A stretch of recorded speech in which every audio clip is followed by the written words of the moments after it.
Bonsoir à vous toutes et à vous tous et merci d'être avec nous sur 01net TV comme chaque jeudi. C'est le 01 Live Hebdo. Un 01 Live Hebdo exceptionnel puisque Jérôme, nous sommes au Portugal ce soir. En effet, nous sommes à Lisbonne pour le Web Summit. Le Web Summit, c'est un immense rassemblement de start-up consacré à l'innovation. C'est la deuxième année que ça se tient à Barcelone. À Lisbonne, voilà. Mais oui, mais qu'est-ce que tu racontes ? Ça devait arriver. Mais regarde Lisbonne, en plus ces belles images que nous avons de Lisbonne, ville magnifique, qui accueille donc pour la deuxième édition, hein, je crois, le Web Summit. Oui, c'est ça. Alors, restez avec nous dans un instant, on va vous expliquer ce qu'est le Web Summit. Nous sommes ici sur le stand d'Altis. Oui, et qui nous accueille pour ce live un peu particulier, tu l'as dit, et un live avec un programme très chargé. Alors ce soir, ce n'est pas un 01 Live traditionnel, mais nous allons parler d'objets connectés dans un instant, des objets connectés plutôt atypiques. Est-ce que tu sais qu'il existe maintenant des enveloppes connectées? Des enveloppes connectées? Non, ça je ne savais pas. On va découvrir ça dans un instant. On va aussi parler d'intelligence artificielle. Vous savez que c'est vraiment le jargon que tout le monde a sur toutes les lèvres. Qu'est-ce que c'est que vraiment l'intelligence artificielle? On va en parler avec l'une des personnes qui est à l'origine de Siri. L'un des papas de Siri, donc c'est un invité qu'on est très heureux de recevoir ici dans ce 01 Live. Et puis nous recevrons, comme bien souvent sur le plateau de 01net TV, quelques startups. Une startup qui va nous présenter un système assez étonnant d'auto-hypnose connectée. Oula, ça fait peur. Je vous en dis peur. pas plus, j'ai testé. Ah oui? Oui. Bon, ça va, t'as pas l'air trop hypnotisé, tout va bien. Je te ferai mon retour tout à l'heure. Tout à l'heure. Et puis on terminera avec un bracelet capteur d'émotion. Oui, parce que maintenant, simplement en ayant un bracelet, on peut capter votre peur, votre rythme cardiaque, votre appréhension, vos émotions. On en parlera tout à l'heure avec une start-up française qui est prometteuse. Voilà, bienvenue, un 01 Live Hebdo exceptionnel depuis le Web Summit ici à Lisbonne. C'est parti.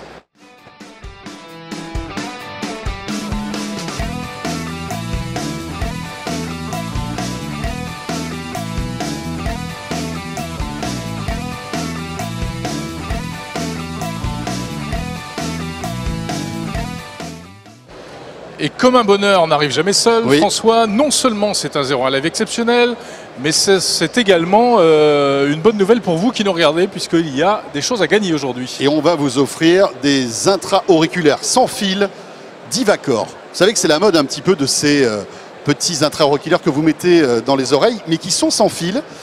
Plein de marques en sortent. Eh bien, nous, on a sélectionné pour vous ceux de Divacor, qui est une boîte française, oui, qui fabrique une entreprise française. Voilà, ces oreillettes Bluetooth, c'est les Antipods. Et on en a quelques-unes à vous offrir. Pour les remporter, c'est très simple. Alors, vous allez dès maintenant sur 01net.com. Vous vous inscrivez au concours, vous répondez à la petite question qu'on vous pose et automatiquement, vous participerez au tirage au sort. Voilà. C'est tout simple. Un très joli cadeau, hein, franchement, avec un excellent son, un son 3D. Petite précision, Jérôme, nous sommes ici donc à Lisbonne sur le stand d'Altis au Web Summit. Et pour votre information, il faut savoir que 01net TV, en tout cas Altis, est actionnaire en quelque sorte de Next Interactive Media. Voilà. 01net TV appartient à Next Interactive Media. Voilà, on vous dit tout hein, sur 01net TV, comme ça les choses sont très claires. Tout à fait. Et du coup, on est très heureux de recevoir sur le plateau de 01 Live ce jeudi, eh bien, la PDG, la CEO d'Altis Portugal. Claudia Goya, merci d'être là, bonsoir. C'est un grand plaisir d'être ici. Alors, merci de nous accueillir. D'abord, vous allez un petit peu nous briefer, parce que Altis, on connaît en France, puisque c'est la maison mère des SFR, mais c'est aussi un opérateur télécom puissant ici au Portugal.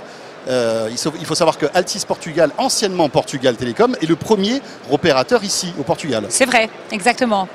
Avec combien de millions d'abonnés?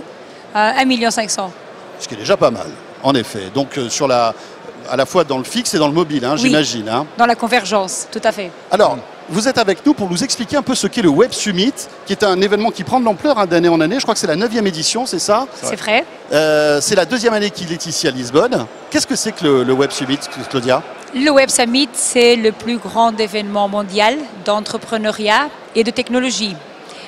Comme vous avez dit, il est né en Irlande. Et il y a 2 ans, il s'est déplacé ici, à Lisbonne. Nous sommes très heureux d'avoir ce grand événement.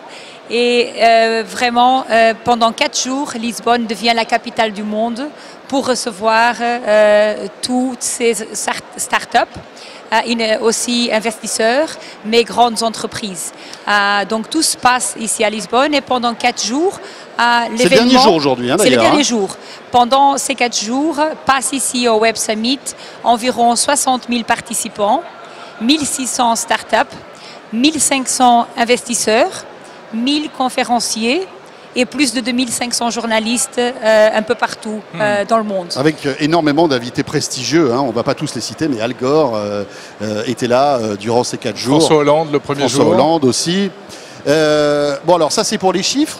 Quelles sont les tendances de ce Web Summit? Qu'est-ce qui ressort là? Puisque j'imagine que vous avez assisté au grand rendez-vous. Claudia, qu'est-ce qui ressort de ce Web Summit cette année? Il y a beaucoup de choses qui se passent dans le monde technologie. La transformation digitale est sans doute la plus vite de toutes les transformations qu'on a vécues. Mais il y a des tendances comme l'intelligence artificielle, le IoT, pour en dire seulement 2.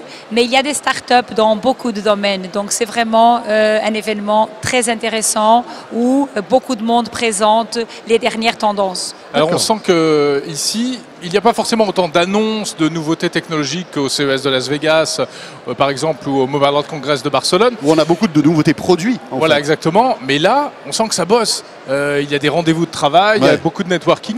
C'est très jeune, c'est assez étonnant. Comme il y a beaucoup de startups, eh bien, le public, enfin les participants sont très très jeunes, c'est amusant. Et on voit qu'il y a du business qui se fait. Et il y a du business qui se fait, hein, véritablement. Il y a beaucoup de business qui se fait, pas seulement pendant la journée, mais le Web Summit a aussi un Night Summit qui se passe dans plusieurs endroits à Lisbonne. Donc c'est toute la journée, mais aussi pour la soirée, beaucoup de networking et beaucoup de business se font. Beaucoup d'investisseurs qui rencontrent des startups et des startups qui rencontrent des façons de pouvoir agrandir. D'accord. Et rappelons qu'Altis est partenaire du Web Summit ici à Lisbonne. Hein. Partenaire technologique, c'est la 2e année consécutive que Altis prend la responsabilité, la grande responsabilité pour toutes les communications ici au Web Summit. Oui, c'est pas rien en général. Il y a du Wi-Fi partout. Hein. Il y a du Wi-Fi partout, et ça marche. du Wi-Fi de haute densité et haute disponibilité. Et cette année, on reçoit plus de 60 000 appareils. Et les dispositifs d'infrastructure, il est préparé pour le double de cette capacité. Pas seulement ici, à Altis Arena et à la Foire internationale de Lisbonne, où le Day Summit se passe, mais aussi dans tous les endroits où le Night Summit se passe. Ouais. Altis a renforcé aussi les réseaux mobiles. Il faut dire que c'est très compliqué de couvrir comme ça des zones avec une telle densité de gens. Hein. C'est toujours un calvaire, un cauchemar pour les opérateurs télécoms. Hein. Ça fait des semaines qu'on y travaille. Ouais. Il y a toute une équipe, plus de 100 personnes d'Altis. C'est vraiment quelque chose qu'on fait avec beaucoup d'enthousiasme et tout se passe très bien jusqu'à présent. Alors c'est vrai que ça marche aujourd'hui, ça marche très bien. Alors que souvent dans ce genre d'endroit, c'est là où on communique le plus mal. Paradoxalement. C'est ce que je disais, là ça fonctionne. Ouais. Claudia, vous restez avec nous encore quelques minutes. Nous allons accueillir notre 2e invité. Nous avons la chance d'avoir Jérôme, le patron de Sigfox qui est là. Et oui, c'est Ludovic Lemohan. Bonjour, très heureux. Viens dans le micro, c'est mieux. Parlez dans le micro, Ludovic. Oui. Sigfox, alors on parle d'opérateurs mobiles, on va dire traditionnels, 4G, bientôt la 5G, etc. Il existe un autre type d'opérateur pour les réseaux connectés. Donc des réseaux très bas débit qui ont des portées très importantes et qui permettent à des petits objets divers et variés pour le B2B, mais peut-être aussi demain pour le B2C, eh bien d'être connectés. C'est bien ça, Ludovic, on a bien résumé? Tout à fait. En fait, on ne appelle pas un réseau télécom, mais plutôt un réseau, un maillage, un filet qui entoure la Terre pour connecter tous les objets qui nous entourent. En fait, l'enjeu, c'est de collaborer avec les opérateurs qu'on connaît aujourd'hui, les opérateurs historiques. Et d'ailleurs, on bosse avec Altis. D'ailleurs, vous allez vous voir après, d'après ce que j'ai compris. Voilà, on va voir ce que ça donne. Et en fait, au-delà de se voir après, globalement, on a une vraie collaboration à avoir. Parce qu'il y a un challenge dans ce qu'on appelle l'Internet des objets, le fait de connecter énormément d'objets. On parle de centaines de milliards, les chiffres sont colossaux. Mais pour beaucoup d'entre eux, ce qui est important, c'est d'être capable d'avoir le bon prix. Quand je dis le prix, c'est comment transporter la data jusqu'au serveur, jusqu'à son usage, jusqu'à sa utilité, au moins cher possible. Et c'est là où on est positionné. C'est au côté ce qu'on appelle le bas de gamme, mais j'aime pas ce terme-là, c'est là où le coût de transfert ou la valeur de la data est la plus faible. Et donc, comment faire en sorte pour que cette donnée-là puisse exister et arriver sur nos serveurs. Ludovic, rappelons que, juste une chose, Sigfox est une pépite française. J'espère. Non mais voilà. Non, une pépite mondiale. Une pépite d'origine française. Et qui aujourd'hui, voilà, une résonance mondiale. Vous êtes l'une des entreprises françaises qui gagnent le plus d'argent aujourd'hui, c'est ça? Alors, gagner le plus d'argent, c'est pas encore le cas. parce que je pense qu'il y a plein de startups en... Ça va venir, j'anticipe un Voilà. peu. Mais en fait, on va devenir plus gros que Google, Apple et Facebook. C'est ça l'enjeu. La petite ambition. On manque de Bien sûr, vision. bien sûr. Vous le souhaitons. C'est ce qu'on vous souhaite. Mais au-delà de ça, c'est l'Europe. Nous, quelque part, on est européens. On est aujourd'hui au Portugal. On est présent dans 49 pays. Malgré tout, c'est un marché qui commence à enfin, je veux dire, il y a du monde sur les. Il y a du monde, il n'y a personne. Ça. Parce que c'est un Ah marché qui, en même temps, Parce que vous avez quelques concurrents. Il y a le réseau LoRa, il y a d'autres choses, etc. pas vraiment LoRa. Moi, je considère que c'est pas un compétiteur. C'est un réseau qui est plutôt adressé aux transmissions locales. Quelque part. Tout ça est assez complémentaire. Donc, voilà, on est les seuls à avoir quelque chose qui est, depuis le début, on s'est dit il faut un monde sans frontières. On a démarré en 2011 avec l'envie de faire un réseau mondial. Personne n'avait eu cette idée. Et on se bat chaque jour avec les Donc là, vous êtes dans le monde entier? Vous êtes au Portugal? Dans 40 pays. On est au 40 Portugal. pays, Le Portugal, c'est pas on encore couvre le très monde bien le Portugal depuis un certain temps. Maintenant, on a quelques centaines de milliers de centres d'alarme, de Verisure connectés. On utilise les antennes aussi d'Altis pour installer nos propres antennes. Donc on a une collaboration avec les opérateurs. Donc on ne se veut pas être un concurrent, mais par contre, les opérateurs ont besoin de nous. On a besoin des opérateurs pour apporter cette transition. Cette complémentarité, ce maillage qui est complètement différent de ce que fait un opérateur télécom aujourd'hui. Et alors, l'une des innovations que vous avez présentées là, il y a très peu de temps et qui est assez étonnante, c'est une enveloppe connectée. Qu'est-ce que c'est exactement? Une enveloppe connectée. Oui, mais alors bon. D'accord. Mais une enveloppe papier comme... Voilà, c'est une enveloppe traditionnelle. Quand vous la regardez d'extérieur, elle ressemble à toute autre enveloppe. Sauf que quand vous l'ouvrez, elle envoie un message sur Internet pour dire à l'émetteur que ça y est, elle a été reçue par un accusé de réception. Voilà, c'est un AR connecté. Et donc pour 20 centimes, donc l'enveloppe, quasiment, elle vaut 20 centimes de plus qu'une enveloppe non connectée. Ça alors, c'est incroyable. En fait, on a le confort de l'email avec une enveloppe aujourd'hui. Voilà. Et ça veut dire qu'il y a de l'électronique à l'intérieur, voilà. il y a une alimentation. Alors, il y a un tout petit peu d'énergie, donc ce qu'on appelle ça une capacité, donc un peu d'énergie qui est dans le carton, avec le composant qui va bien. Et ça, quand on l'ouvre, il y a un message qui part et qui est reçu sur le cloud. Et après, on jette l'enveloppe et on jette l'enveloppe. Et aujourd'hui, on travaille sur imprimer ça. Pour l'instant, c'est encore des composants électroniques. Je vous dis 20 centimes. Demain, on pourra l'imprimer carrément. Donc, ça sera... C'est ça, incroyable. L'enjeu de l'Internet des objets, c'est ça. C'est d'amener le coût de la connectivité vers zéro, la consommation vers zéro, ce qui fait qu'il n'y aura aucune objection à connecter une table, à connecter tout ce qui nous entoure. D'accord. C'est ça le vrai challenge. Et l'enveloppe connectée, quel intérêt? Ça sert à quoi? L'enveloppe en elle-même, l'AR connecté. Aujourd'hui, l'AR, quand vous dites, c'est la lettre recommandée avec accusé de réception. Je pense qu'il y a des millions, je ne connais pas la somme exacte, mais de paquets qui traversent le monde aujourd'hui pour les achats sur le web. Tracer un paquet d'une paire de chaussettes ou je ne sais quoi qui a une valeur résiduelle globale de quelques euros, de pouvoir la tracer depuis sa fabrication jusqu'à la réception par le consommateur, c'est quelque chose qui a énormément de valeur. Ne serait-ce que pour alimenter les flux, pour être capable d'aller toujours plus loin dans le retour vers le client, savoir qu'il a été correctement reçu, qu'il a été... Ça permet de le tracer aussi, j'imagine, tout au long de voilà, et voire même depuis sa fabrication jusqu'à sa livraison chez le client final. Mais le tracking, ça existe déjà avec les codes barres, etc.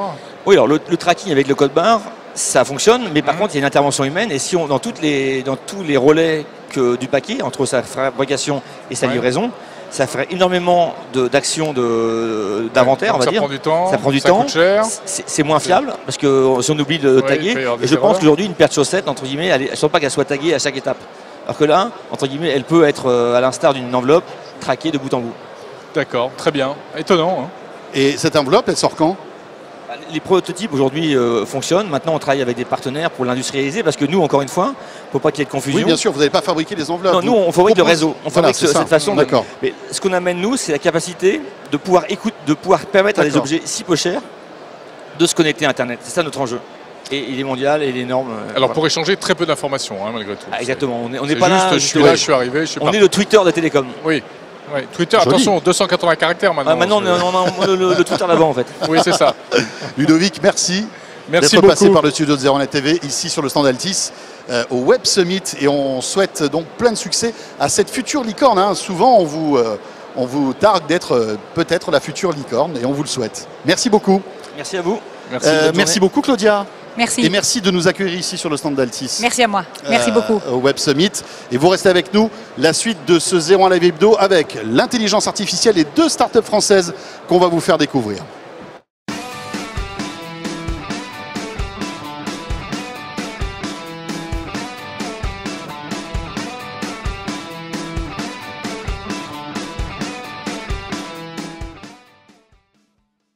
01 Live Hebdo, toujours au Web Summit à Lisbonne. 01 Live donc exceptionnel, un petit peu inhabituel. Et nous accueillons maintenant un invité prestigieux qu'on est très heureux de recevoir.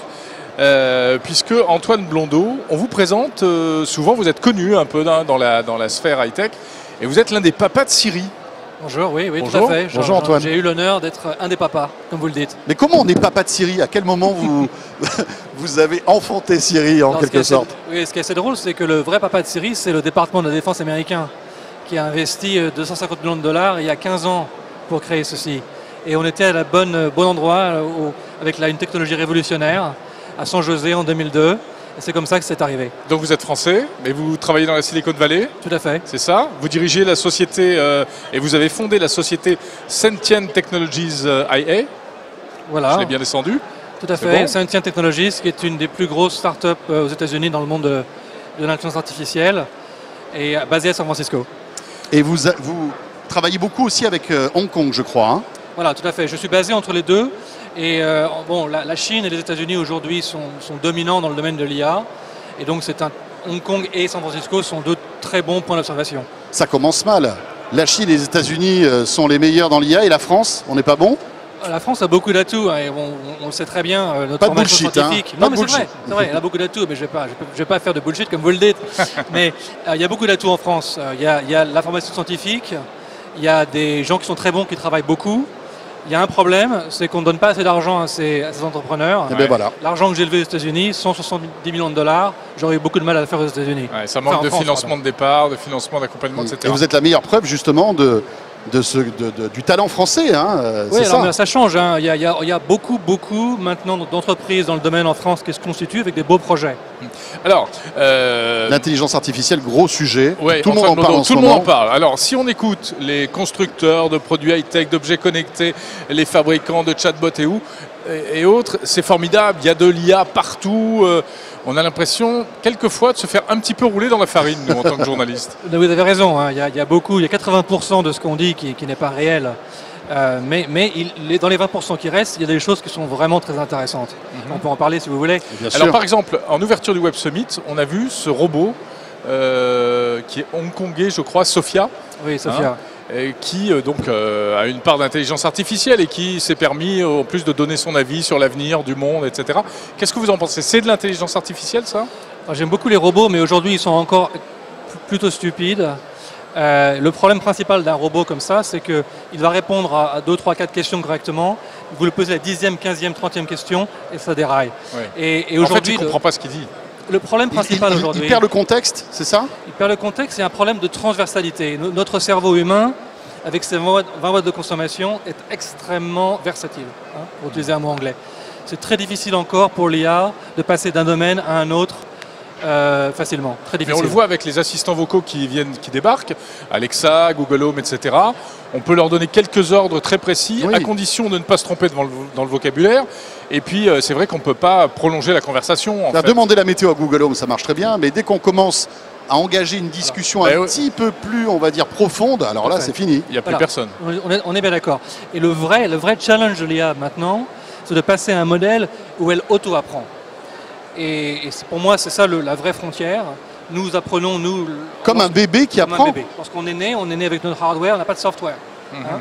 Eh bien, le vrai challenge de l'IA, c'est de commencer à auto-apprendre et à évoluer de par elle-même, en observant le monde, en prenant des décisions, en apprenant des bonnes et des mauvaises, pour que la fois prochaine, la décision soit meilleure. Alors, vous êtes le papa de Siri, enfin l'un des papas de Siri, pour être plus précis. Siri, c'est la reconnaissance vocale. Intelligence artificielle, reconnaissance vocale, c'est vraiment le combo ultime où on peut imaginer l'intelligence artificielle dans d'autres domaines. Alors, c'est la reconnaissance vocale, mais c'est plus que ça. C'est la reconnaissance vocale en contexte, d'accord, et avec une compréhension de ce qu'on appelle la taxonomie, l'ontologie, de la représentation du problème. Et donc, c'est plus que juste comprendre la voix. Lorsque vous parlez, lorsque vous écoutez Yoda parler dans La Guerre des Étoiles, vous le comprenez, même si sa grammaire n'est pas bonne. Et bien, ça aussi, c'est l'IA. Eh oui. Mais là, on est très loin d'une IA qui pourrait véritablement nous comprendre au-delà des formules toutes faites. Du Mais ça contexte, etc. Ça vient. Mais ça vient. À quelle échéance? À quelle échéance est-ce que Google Home pourra véritablement me comprendre, même si je bafouille, si je fais des Jérôme rêve d'avoir comme ami Google Home, mais pour Oui, l'instant, j'ai il est un très peu peu d'amis frustré. et- Quand est-ce que Google Home sera vraiment son ami, en fait? Il faut demander à Google. Mais, Non, mais c'est un exemple. non, mais Enfin, bien ils sûr. sont- Mais c'est en train de venir dans la mesure où de plus en plus ces systèmes commencent à apprendre de leurs erreurs. Et, et, euh, et en fait, c'est ça la vraie solution. C'est apprendre de ses erreurs. Aujourd'hui, l'IA, ce n'est pas de l'automatisation, c'est de l'apprentissage. Mais où en sont justement tous ces GAFA, les Google, les Apple, les Facebook, les Amazon? Ils sont tous au même niveau ou il y en a un, à votre avis, qui est plus doué que les autres? Les gens qui investissent vraiment aujourd'hui dans la technologie fondamentale, ce sont Google, sont Facebook. Les autres sont un peu derrière. En Chine, c'est Tencent, c'est Alibaba. Et vous travaillez avec ces gens-là ou pas? On les considère plutôt comme concurrents. D'accord. Donc vous avez votre solution qui est à part. Ah oui, tout à fait. Donc vous êtes un concurrent de ces GAFA. Tout à fait. D'accord. Et c'est compliqué, on va dire au monsieur de s'en aller parce qu'il est en face, voilà, mais c'est pas grave.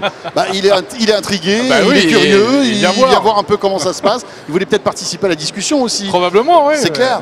Voilà, c'est ça, on est en plein cœur du salon, donc c'est des choses qui arrivent. Mais pour revenir à Sentient, vous avez quel est votre axe en matière de recherche sur l'intelligence Alors, artificielle? ce qu'on fait, ce qui est plus intéressant, ce qu'on appelle le neuroevolution, donc l'évolution de réseaux neuronaux qui auto-apprennent. C'est comme si vous construisiez, si vous voulez, un cerveau.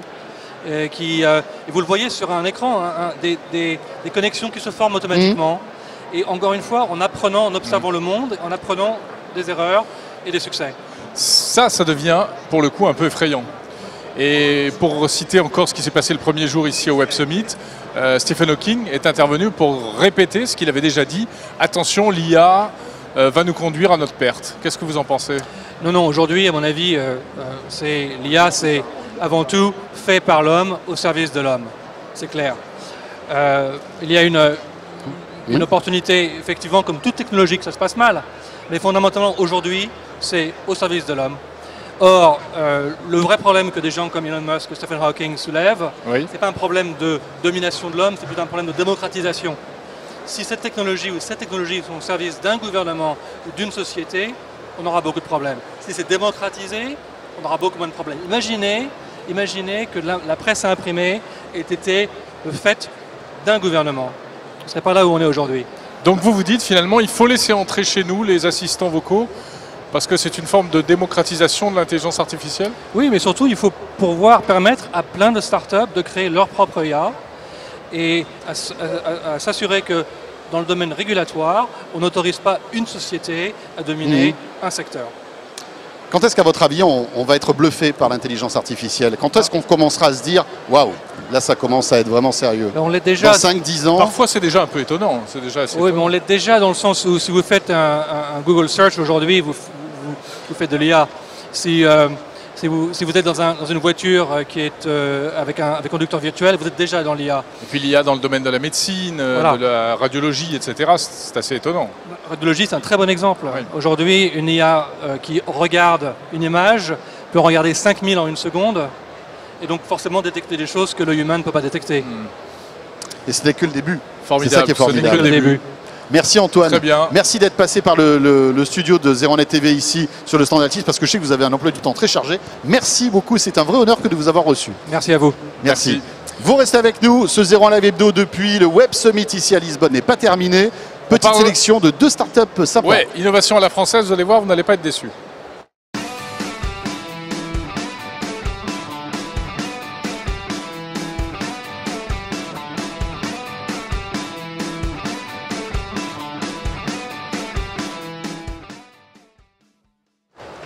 Et puis, je vous rappelle le cadeau que nous vous offrons. Ce soir, dans 01 Live Hebdo, on vous offre des earphones, j'allais dire, mais c'est pas comme ça qu'on dit en Non, français. c'est pas comme ça. Vous savez, c'est ces petits écouteurs intra-auriculaires, sans fil, Bluetooth.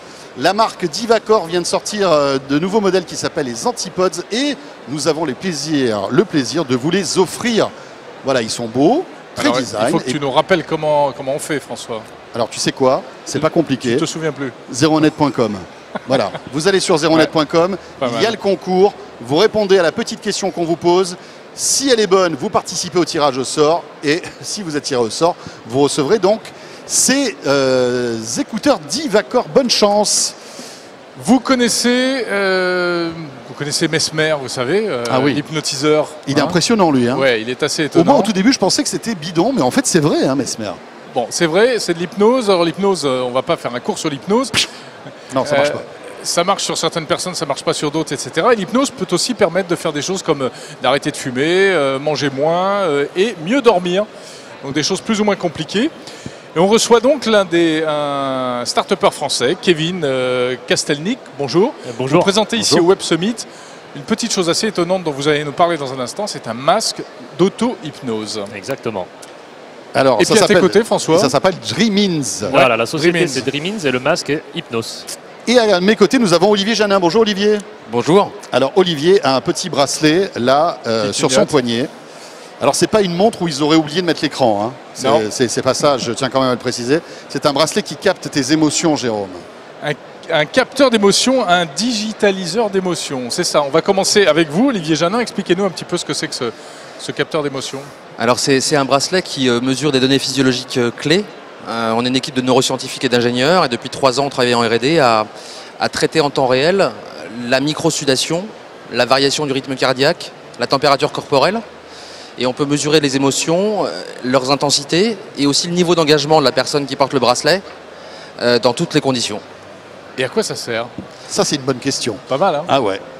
Alors, les plus à quoi simples ça sont les, sert les questions les plus simples sont les meilleures. Eh oui. Alors, il y a beaucoup de cas d'usage possibles. Hein. Ouais. C'est le marché de l'affective computing. Alors, on parle aujourd'hui de l'intelligence artificielle, mais l'informatique émotionnelle, c'est the next big thing. Je peux vous l'assurer.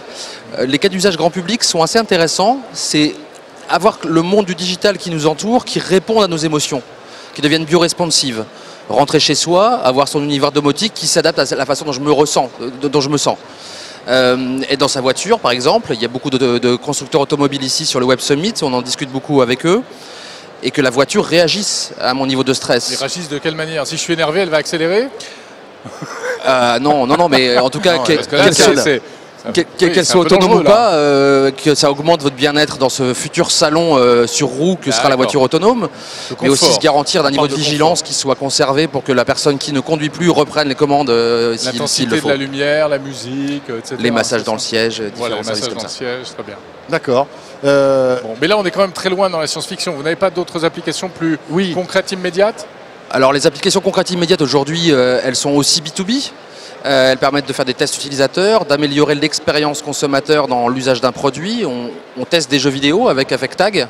Ah oui. C'est-à-dire que le joueur met votre bracelet, joue, et on voit quoi? Qu'est-ce qu'on arrive à analyser? On arrive à analyser son niveau d'engagement. Est-ce que le jeu l'intéresse? Ou est-ce qu'il s'ennuie en jouant à ce jeu-là? Donc le jeu doit être amélioré pour conserver un engagement fort.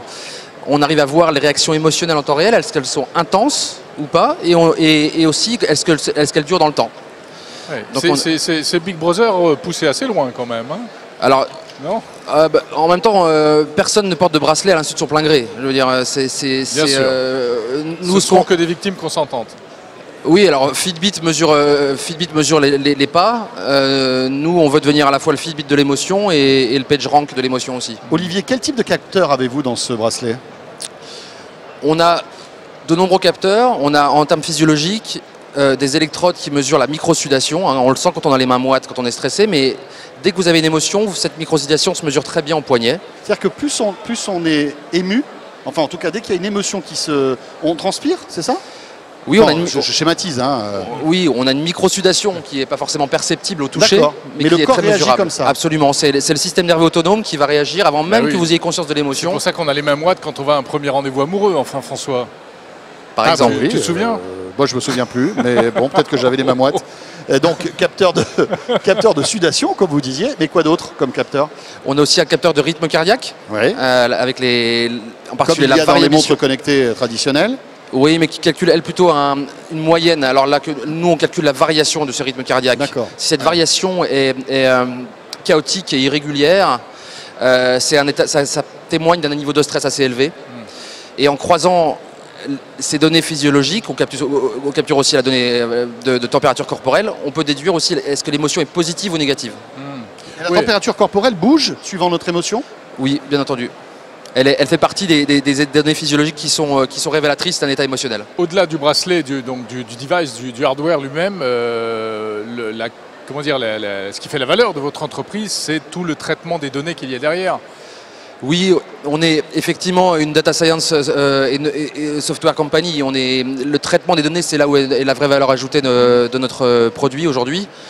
Le bracelet est une commodité qu'il a fallu néanmoins développer. C'est une grosse partie de notre plan de R&D, pour lequel on a des soutiens de la BPI en particulier, encore merci. Si demain on peut arriver dans le grand public ou si demain les smartwatches embarquaient ce genre de capteur, nos algorithmes seraient parmi les premiers sur le marché. On peut l'intégrer ce genre de fonction dans sa watch on peut nous intégrer ça dans beaucoup de choses. C'est-à-dire qu'on a une approche modulaire aussi. Dans notre business plan, on peut l'intégrer dans différents outils ou différents devices. Mais est-ce que vous n'allez pas vous faire piquer tous ces capteurs et votre savoir-faire par des Apple qui vous risquent de rajouter... Enfin, il y a déjà des capteurs dans la montre, dans l'Apple Watch. Je dis Apple Watch, mais ça peut être Fitbit, Huawei, Samsung, enfin tous ces grands. Est-ce qu'ils ne vont pas demain analyser tout autant de choses que vous? Alors, la barrière à l'entrée, elle n'est pas hardware. La barrière à l'entrée, elle est algorithmique. Elle est le traitement des signaux. Très bien, donc vous avez un savoir-faire difficilement copiable, on va dire. Donc s'ils veulent vous racheter, par contre, ça peut vous intéresser. C'est comme ça la vie des startups. Si la question se pose, on y réfléchira. Oui, voilà. Alors ça s'appelle Affect Tag. Ouais, comme le fait de marquer les émotions, marquer les affects. Non, mais c'est une belle innovation française qui montre bien vraiment la valeur de technologie qu'on peut avoir grâce aux ingénieurs français. Bravo. Parfait. Merci beaucoup, Olivier Janin. Vous restez avec nous. Regardez, on va vous raconter donc une jolie histoire. On va rester comme ça. Alors après, je ne sais pas, peut-être que la combinaison des deux objets exactement, c'est ce que je pensais. Je ne sais pas si vous en avez déjà parlé tous les deux, mais vous allez voir, vous allez comprendre, vous qui nous regardez. D'un côté, le bracelet connecté qui analyse vos émotions, et de l'autre côté, Jérôme, le petit masque que tu mets tous les soirs avant de te coucher. Alors je le mets pas tous les soirs, mais d'ailleurs te va ravir. Absolument. Allez, je vais vous faire la démonstration pendant que quelque chose que je n'osais pas te demander. Demande à Kevin qui nous explique de quoi il s'agit. Oui, Kevin. Donc expliquez-nous ce qu'est Dreamins, s'il vous plaît. Dreamins, c'est le nom de la société. Nous avons un mannequin de choix. Voilà, tout à fait. Ce super soir, mannequin. Jérôme, ici à Lisbonne. Ah ouais, c'est magnifique, c'est superbe. Donc, de quoi s'agit-il? Alors Dreamins, c'est le nom de la société. Le nom du produit, c'est Hypnos, qui est le premier masque d'hypnose connecté. Donc ce masque, nous avons cofondé l'entreprise avec Guillaume Gauthier, mon associé, qui est hypnopraticien. Moi, je suis ingénieur de formation. Et donc, on a couplé ces deux domaines pour proposer à tout le monde une application dans laquelle vous allez avoir un catalogue de sessions d'hypnose, des programmes hypnotiques qui ont été enregistrés et conçus spécifiquement pour un objectif. Donc, vous branchez vos écouteurs, vous téléchargez votre session. Motivation, stress, relaxation, gestion de la douleur, amélioration de la qualité du sommeil. Quelqu'un va vous parler, va vous guider. Vous avez une ambiance qui est complètement en 3 dimensions avec un son spatialisé. Et le masque, lui, va se synchroniser sur ce récit hypnotique. Voilà, donc votre solution, c'est la combinaison de plusieurs choses. Il faut expliquer qu'à l'intérieur du masque, il n'y a rien, si ce n'est des petites LED qui s'allument de temps en temps. Voilà, alors le rien, voilà, effectivement. Enfin, rien. Là, il vous a tué. Je pense que je vais me faire tuer par les ingénieurs à la maison. Sauf quelques petits capteurs. Sauf quelques capteurs, LED, une connexion Bluetooth. C'est pas un casque de réalité virtuelle, il n'y a pas des écrans, des machins comme on est habitué à voir. Quand tu commences par il n'y a rien, c'est quelque chose qui peut vexer monsieur. Je ne me vexerai pas, mais il n'y a que de la mousse. Il n'y a que de la mousse en fait, on fait que le textile. D'accord. Ok, très bien. Non, en fait, vous allez avoir à l'intérieur 3 diodes de chaque côté, des vibrations, une connexion Bluetooth et un gros travail de savoir-faire pour réussir à miniaturiser tout ça et à l'intégrer dans un système flexible. Pour avoir quelque chose qui soit à l'inverse de la réalité. Flexible, regarde. Exactement, à l'inverse de la réalité augmentée. Quelque chose qui justement puisse porter facilement, que vous puissiez l'avoir partout avec vous au quotidien et l'utiliser très facilement. Et donc en fait, le masque va se synchroniser sur le récit hypnotique. Et ça vibre en plus. Exactement. Le masque va se synchroniser sur le récit hypnotique qui va justement amplifier cette imagination, amplifier cet environnement qui vous est proposé pour vous aider à travailler sur quoi vous voulez travailler. Il y a le masque, mais ce qui est important aussi, c'est l'application qui va avec des histoires, on va dire. Donc on lance l'application, c'est ce que j'ai essayé tout à l'heure. On met un casque, en plus du masque sur les yeux, et là on a une histoire. Et tu entendais quoi comme histoire? Eh bien, je suis parti, j'ai fait un décollage de fusée, en toute simplicité. En toute simplicité, bien sûr. Et je me suis retrouvé dans l'espace. Avec Elon Musk. Donc il n'y a aucune image, puisque j'ai les yeux fermés, mais c'est très évocateur, c'est très relaxant, c'est vrai. Exactement. Bon, j'ai pas eu la sensation d'être hypnotisé au sens traditionnel, on va dire, mais j'étais bien. Et alors ça sert, parce que bon, on a bien compris que ça nous mettait dans un état hypnotique grâce à la suggestion, mais ça sert à quoi? Alors vous allez pouvoir travailler bien sur tout ce dont vous avez entendu parler avec l'hypnose. Ça va aller de l'amélioration de la qualité du sommeil, de la motivation, la gestion du stress, la diminution du stress. On peut travailler sur la sensation de réduction de la sensation de douleur avec les médecins, les chirurgiens, avec lesquels on a commencé à travailler au début du projet il y a 2 ans. Et ensuite, c'est tout ce travail-là qu'on a fait avec ces chirurgiens, ces dentistes, ces médecins, qu'on a porté pour les particuliers à présent et qui vous permet maintenant d'utiliser ça chez vous en toute autonomie. Donc vous pouvez d'ores et déjà l'acheter sur notre site internet. Il est aussi disponible chez Nature et Découverte. Donc, c'est déjà dans le commerce. C'est déjà dans le commerce. Vous Combien pouvez ça déjà coûte l'acheter. Le masque est à 199 €. Et ensuite, toute l'application et les sessions que vous allez pouvoir télécharger sont entièrement gratuites. Donc il n'y a pas de frais cachés. Exactement. J'achète on n'aime pas ça. le masque et tout est compris avec. Tout à fait. On Il n'aime faut pas du tout quand les même frais avoir un cachés. smartphone Voilà. et un casque. Voilà, un casque ou vos écouteurs, ça fonctionne Ou les aussi avec vos écouteurs, écouteurs de téléphone. ça Il y a pas fonctionne. de- Et on est d'accord que ça ne va pas vous permettre de prendre le contrôle sur mon cerveau à distance. Hein. Non, alors voilà, c'est D'accord. ce qu'on peut voir. D'ailleurs, la avec preuve, c'est que ça n'a pas marché et il croit qu'il n'y a rien dedans. Donc, Exactement. Ou alors c'est qu'on a été très fort, même tout ce qu'on a fait a réussi Oui. à annihiler certaines sensations. Voilà. Exactement, c'est très bien. Tout à fait, non, il n'y a pas de. En fait, l'hypnose, c'est le crédit qu'on va apporter à son imagination. Ouais. C'est-à-dire votre capacité à imaginer une situation et à vous en servir pour un objectif donné. Ce que vous voyez à la télé avec Mesmer, c'est quelqu'un qui va cibler des personnes bien précises et qui va utiliser justement le fait qu'elles soient très réceptives, Très réceptive. pour faire des situations cocasses et un petit peu rigolotes à la télé. Nous, on ne fait pas du tout ça, c'est de l'hypnose thérapeutique. Et on a travaillé justement sur cette approche-là qui est vraiment pour vous aider et vous accompagner. Il n'y a pas de sensation de contrôle, c'est vous qui vous contrôlez vous-même avec le Ouais. pouvoir de votre imaginaire. Jérôme, il va falloir que tu testes ça lorsque tu vas aller au CES de Las Vegas, dans Eh ben, on s'y l'avion. eh ben, on s'y retrouvera, parce ça qu'on y doit être sera, du coup. agréable effectivement en avion pour trouver le sommeil, se relaxer. Parce que vous dites, bon, Parce qu'à chaque fois, il me dit t'es réveillé dans l'avion. Donc là, au moins, s'il peut s'endormir, ça serait pas mal. Vous mettez tous les deux, vous êtes que je tranquille. lui fiche la paix. Voilà, vous avez compris le message. Exactement. Ok. Non, on sera au CES du coup également, si je peux me permettre. Mais pour c'est moi. très bien. Ah CES, bah, c'est parfait. effectivement pour les avions et le train. Nous, on a toujours le nôtre avec nous, parce qu'il fait moins de 50 grammes. Vous pouvez l'avoir partout dans votre sac et c'est l'utiliser pratique. très facilement. Très Donc, bien, pour faire parfait. des micro-siestes et Et des siestes l'autonomie rapides, du c'est masque rapide. Alors, vous avez en mode hypnose plus d'une semaine d'autonomie en charge sur batterie. Et D'accord. sur des nuits de 10 à 12 heures, vous avez 2 nuits d'autonomie pour vous réveiller le matin, parce Donc que le ça- masque va vous aider avec de la cohérence cardiaque Ouais. à vous endormir. C'est-à-dire qu'il va vous simuler avec des jeunes multicolores et ensuite il va vous réveiller avec un Pour simulateur. 200 € quand même. Hein. 200 €, c'est un savoir-faire français, monsieur. Eh Ouais, oui, ouais. C'est-à-dire sûr. que Made in France. c'est du made in France, mais vraiment du 100% made in France. Eh bien, C'est-à-dire bravo. qu'on n'a que quelques composants à peine qui sont sourcés à l'étranger. Tout le reste, c'est fabriqué chez nous. La couturière est à côté de chez nous. Voilà, C'est génial. Ah, bah, c'est c'est du cool. Et vrai vous êtes français. basé où en France? On est à Avignon. Avignon. Le pont qui est à moitié Ah fini. bah voilà, Vous c'est voyez. ça. Ou on y danse parfois, je crois. Bon, là, on y danse dessus. On fait Ouais, enfin, un peu l'aller-retour moins, dessus. là, mais de temps en temps, on y Voilà, danse. maintenant. Olivier, quel est on peut imaginer des interactions entre votre invention, enfin ce Il va bracelet essayer de vous faire faire une joint venture ou un truc comme ça. là. et ce masque. Non, je dis ça, mais je sais pas. Absolument. Enfin, nous, on est plutôt le détecteur d'un état émotionnel et cognitif qui mériterait d'utiliser le masque de hypnose pour corriger une Oui. charge cognitive ou une charge Vous, émotionnelle vous trop forte. détectez l'anomalie et eux, ils la corrigent. Absolument. Exactement. C'est pour ça que justement cette synergie est hyper Pas mal. intéressante et c'est ce qu'on voit dans ces types de délégations. Quand on s'est rencontrés à la préparation du Web Summit, on s'est dit oul, il faut vraiment qu'on fasse quelque chose ensemble Ouais, tout à parce que toi tu détectes ce sur quoi nous on peut agir. Donc il y a un moment donné, il y a forcément Bien une sûr. synergie à avoir pour créer un Bah, il faut système. faire un package, il faut vendre les deux Clairement. ensemble. hein. Voilà, mais c'est exactement ce dont on parlait un petit peu avant et dont on va certainement Voilà. creuser ensemble. Mais je crois que vous êtes plus avancé derrière. que ça. Hein. Ça va pas. C'est pas. On va s'entraider. Ça va venir vite. Ça va venir vite. Parfait. Merci beaucoup à tous les deux. Merci à vous. Encore 2 startups étonnantes, super, insolites. Peut-être une dernière question parce qu'on est ici au Web Summit. Pour vous, en termes je dirais, d'efficacité, Ouais, c'est un rendez-vous bien, ce important. salon. C'est super. Ça nous donne Ah en oui. fait, le Web Summit nous donne un premier pas vers l'international. C'est-à-dire qu'on prend contact avec des gens pour partir sur du retail à l'international, pour se faire connaître, et ne serait-ce que venir vous D'accord. voir sur ce salon. Hmm.